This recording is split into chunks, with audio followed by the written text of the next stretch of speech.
안녕하세요. 강은혜 선교사입니다. 지난주부터 3회에 걸쳐 감사의 삶을 방해하는 것, 또 우리의 기도를 막히게 하는 것들에 대해 말씀을 나누고 있습니다. 평생 감사라는 책을 저술하신 정광 목사님은 이 책에서 우리가 감사를 지속적으로 하지 못하는 이유로 욕심과 비교의식 그리고 염려를 꼽고 있는데요. 오늘은 비교의식에 대해 살펴보도록 하겠습니다. 비교의식은 어떤 의미에서 욕심의 또 다른 얼굴이라고 말할 수 있는데요. 상대방과 자신을 끊임없이 비교하면서 우월감으로 교만해지는지 또 반대로 열등감에 사로잡혀 자기 비하에 매몰되게 만드는 것이 바로 이 비교의식인데요. 비교의식에 함몰되면 늘 상대적 빈곤감에 시달리게 되지요. 상대방이 나보다 더 많은 재물을 가졌든지 또 재능이 많든지 학벌이 좋은지 아니면 스펙이 뛰어난지 이러한 세상적인 조건들을 끊임없이 비교하기 시작하면 어느덧 우리 안에 감사는 사라지고 우리는 서서히 불행의 늪에 빠지게 되지요. 비교의식이라는 영적인 습관에 길들여지면 시기 질투심의 노예로 전락되어서 우리 인생은 비참하게 됩니다. 그러므로 비교란 인간이 선택할 수 있는 가장 어리석은 행동이라고 말할 수 있지요. 제가 아주 오래전 대학 다닐 때 나라별로 속담을 비교하는 과제가 있었는데요. 한국어, 일본어, 영어의 몇 가지 속담을 비교한 적이 있습니다. 그 중에서 사촌이 땅을 사면 배가 아프다라는 한국 속담을 일본어 그리고 영어로 비교해 보았는데요. 일본어로는 도나리노 시바후와 아오쿠 미에르, 옆집의 잔디가 우리 집 잔디보다 더 푸르게 보인다라는 뜻이고요. 영어로는 green with envy로 표현하는데 녹색은 영어권에서는 질투의 컬러라고 합니다. 사촌이 땅을 사면 배가 아프다라는 속담이 일제강점기의 민족 말살 정책의 일환으로 오용되었다는 설도 있지만요. 사실 남이 잘 되는 것, 특히 가까운 사람이 잘 되는 것에 대해 축하하는 마음도 있지만 은근히 질투심을 불러일으키는 것은 어쩌면 자연적인 인간의 감정이기 때문에 찾아보니까 다른 나라에서도 비슷한 표현들이 있더라고요. 그러니까 인간에게는 남이 잘 되는 꼴을 못 보고 질투하며 시기하는 마음이 있다는 것인데요. 일본어 표현이 다른 사람의 것이 더 좋게 보인다라는 뜻밖에 없어서 일본 친구들에게 사촌이 땅을 사면 배가 안 아프냐고 물어봤더니 친척이 잘 되면 좋은 것 아니야? 라고 대답하더라고요. 친구들의 평화로운 표정을 보면서 진심이구나 라는 것을 느낄 수 있었죠. 남이 잘 되는 것, 훌륭한 면모가 있다는 것을 인정할 줄 아는 마음을 가져야 하는데 이것이 힘들기 때문에 시기질투하며 나에게 있는 것을 감사하지 못하는 것은 아닐까라는 생각도 들었습니다. 또한 상처가 많은 사람들이 시기질투심이 많은 편인데 어쩌면 우리 민족이 시기질투심이 좀 센 이유가 역사적으로 침략과 전쟁의 아픔이 많았기 때문이고 지금도 여전히 치열한 경쟁 속에서 사는 우리의 모습을 반영하는 것 같아 좀 씁쓸하더라고요. 성경에 즐거워하는 자들과 함께 즐거워하고 우는 자들과 함께 울라라는 말씀이 의외로 실천하기가 쉬운 것이 아니겠구나라는 생각이 들었습니다.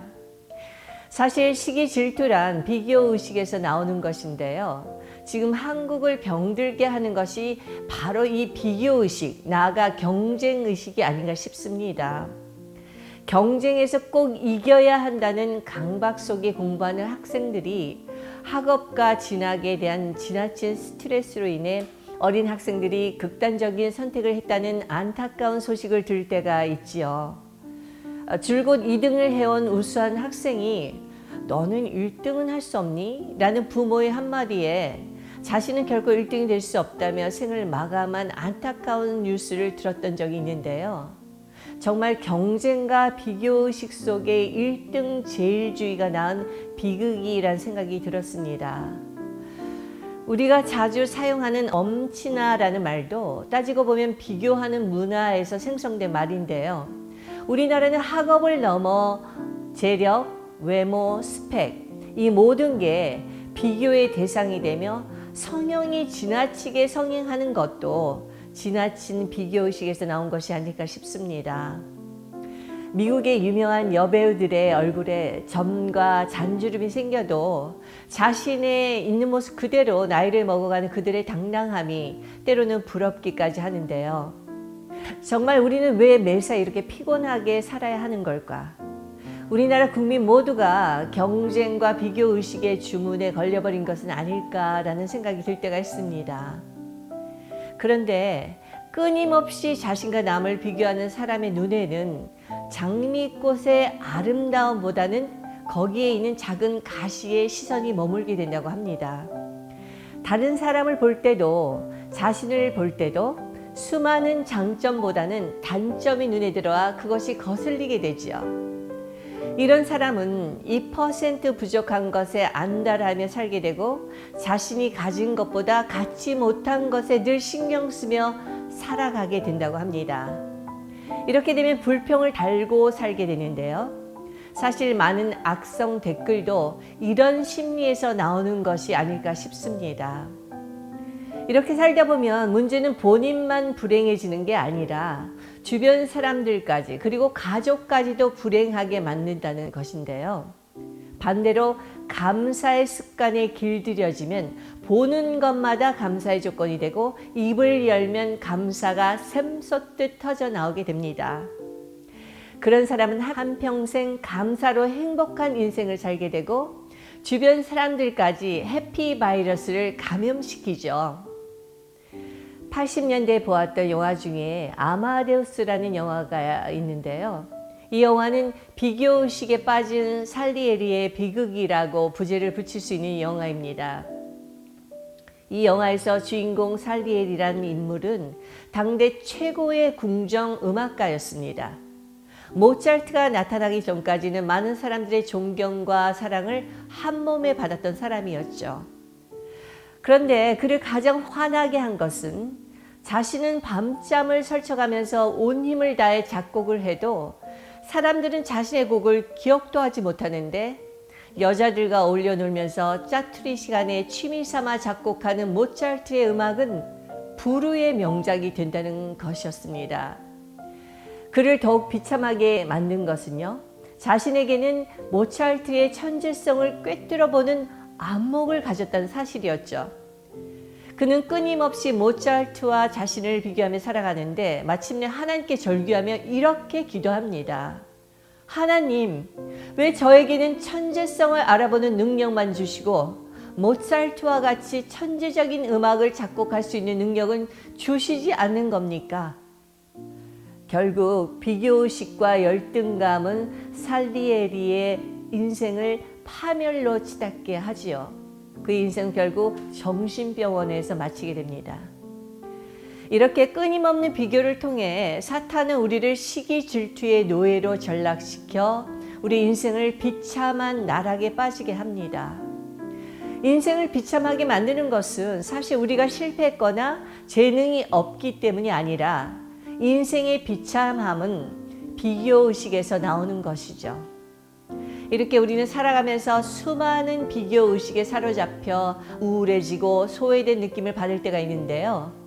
그때마다 우리는 마가복음 1장 11절의 말씀, 너는 내 사랑하는 아들이라, 너는 내 사랑하는 딸이라, 내가 너를 기뻐하노라 라고 말씀하시는 하늘 아버지의 음성을 들어야만 합니다.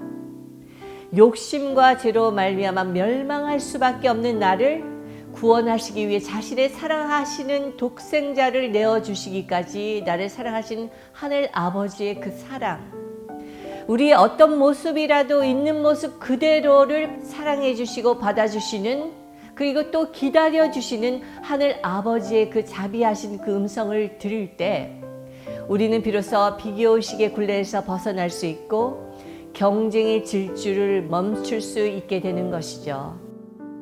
그러므로 우리는 좀 못 배우고 가진 것이 없다 하더라도 당당해야 합니다. 우리는 하나님 나라의 공주요 왕자, 즉 천국 로열 패밀리의 일원이 되었기 때문이죠. 이제 하나님의 자녀가 된 우리는 하나님의 눈으로 다른 사람을 봐야 합니다. 또 하나님의 눈으로 나 자신도 봐야 하고요. 이제 다른 사람들과 비교하는 것을 멈추고 하나님의 자녀로서 그 특권을 생각하며 자신의 삶 속에 감사해야 할 조건들을 계수해 볼 때 우리 삶 속에 감사해야 할 조건들이 너무나 많다는 것을 발견하실 겁니다. 이렇게 우리가 감사의 삶을 회복하여 살아갈 때 우리가 기도하면 하늘 문이 열리게 되고 치유와 회복이 일어나며 그리고 나의 가정과 교회 그리고 대한민국 안에 놀라운 하나님의 역사가 전개될 것입니다. 할렐루야! 다 같이 기도하시겠습니다. 사랑하는 주님, 우리의 삶 속에 세상의 조건들로 인하여 다른 사람들과 끊임없이 비교함으로 낙심하고 불평하며 살았던 시간들을 돌이켜보니 너무나 회개할 것이 많음을 알게 되었습니다. 암울하고 혼란스러운 이 시대 속에 구원받은 하나님의 자녀의 특권을 잊어버려서 우리 안에 진정한 감사가 없음을 알게 되었고 이 감사를 회복하는 것이 그 무엇보다도 중요하다는 것을 깨닫게 하시는 주님을 찬양합니다. 구원받을 자격 없는 우리를 구원하시기 위해 당신의 사랑하는 독생자까지 십자가에 내어주셔서 갚을 길 없는 그 십자가의 은혜를 받아 하나님의 자녀가 되었다는 그 사실이야말로 우리가 비교해야 할 조건이요 가장 기뻐하고 감사해야 할 일임을 깨닫게 되었습니다. 우리에게 다시 주님의 첫사랑을 회복케 하시고 주님을 찬양하고 기뻐하며 또 감사하며 살아갈 것을 이 시간 결단합니다. 당신의 생명을 값없이 내어주셔서 우리를 대속하신 우리 주 예수 그리스도의 이름으로 기도합니다. 아멘.